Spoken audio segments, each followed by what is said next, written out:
Subcommittee will come to order. First, let me welcome our witnesses and thank them for testifying today. After reading the Inspector General's report, it's hard to comprehend how easily the SEC can just commit to spending $500 million of the American people's money in just a few days. It's as though the SEC did not get the memo that Congress and the administration have both been talking about cutting the waste in our federal buildings. But it seems the SEC thought it was business as usual and operated with a Congress is throwing money at us mentally in total disregard that is not their money, but the American people's money. Our subcommittee has been working to cut waste in federal buildings. Billions of taxpayer dollars are wasted in underused property, the overbuilding of federal facilities, and in our over-reliance on costly leases to meet long-term space needs. Unfortunately, examples of waste abound in our management of federal real property, but the SEC's massive $500 million lease for space it did not need goes far beyond mismanagement. There must be accountability and consequences for this type of cavalier spending of taxpayer money.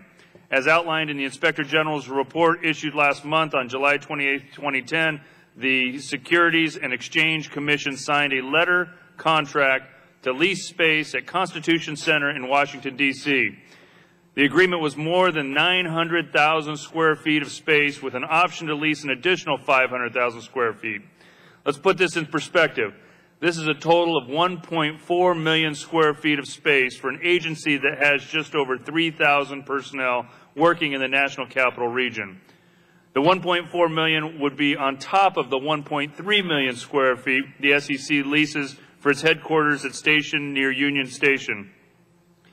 Just to give you an example, 3,000 employees, by GSA standards, we would have enough room between these two facilities for 12,000 employees. That's by GSA standards. Constitution Center is a former location of the DOT headquarters and was completely renovated and upgraded by the owner. And we will start the slides now. This first slide is the interior courtyard of the building. Next slide. Here's an image of one of the lobby areas overlooking the courtyard. Next slide.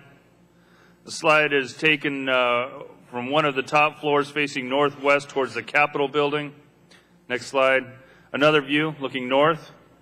And finally, a view looking southwest towards the water and the airport. This last view is from the quadrant of the remaining 300,000 square feet of space SEC insisted the building owner reserve for them. The total cost of this lease is over $550 million over 10 years. The findings of the Inspector General are breathtaking. The SEC bound the taxpayer to more than $500 million based on the back of the envelope calculations that were inflated and just simply wrong. There was no formal written approval process. In fact, the final decision was made orally after only a 10-minute meeting with the chairman of the SEC. There was no OMB approval and no congressional approval. And on top of that, SEC proceeded with a sole source contract negotiated over the course of just days. The justification for this, as required by law, was completed after the fact, and 3 of the 4 signatures were signed before the document was even completed. One of the signatures was backdated, and then the date was later altered, giving the impression the justification for the sole source procurement was completed more than a month before it actually was. And there's a serious question as to whether the Anti-Deficiency Act was violated. It appears someone at the SEC saw Constitution Center and decided that's where they wanted the SEC to move, and then everything else had to fit, the staffing figures, space needs, and justification. But today, in addition to the investigation, what led to this lease agreement, we are also examining whether the SEC should keep its independent leasing authority. And we know that this is not the first time SEC has mismanaged its leasing authority. Next slide. Here we have a slide showing a timeline of just some of the instances of mismanagement by the SEC and the cost to the taxpayer. What this shows is a number of troubling trends. The SEC has a history of sole source leases that even GSA in its management of over 180 million square feet of lease space rarely uses. SEC has a history of bad leasing decisions that cost the taxpayer millions double rent payments in New York, unbudgeted costs in SEC's headquarters, and holdover fees in San Francisco. In addition to these, we know the SEC is now paying nearly $20 more per square foot for its more recent Station Place headquarters lease than comparable federal leases near it. And SEC has paid $200,000 a year of taxpayer dollars for off-duty officers to provide security at a Virginia facility already secured by the federal agency in the building, the Commerce Department. It's bad decision after bad decision, and it's the taxpayer that loses.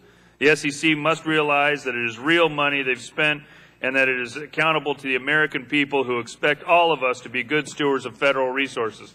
At some point, the waste has to end. There are very serious issues raised in the IG report, and the more our subcommittee investigates, more questions are raised. I'd like to state for the record that we formally requested the presence of certain current and former employees of the SEC, including Associate Executive Director Sharon Sheehan and former Executive Director Diego Ruiz, and they either refused to testify or failed to respond to our requests. I'll be listening closely to the responses of the witnesses today, and based on the responses we get, I'll be talking further with Ranking Member Norton, the IG, and the GAO to determine the appropriate next steps in our investigation. I'd now like to recognize Ranking Member Norton from the District of Columbia for 5 minutes to make any opening statements she may have.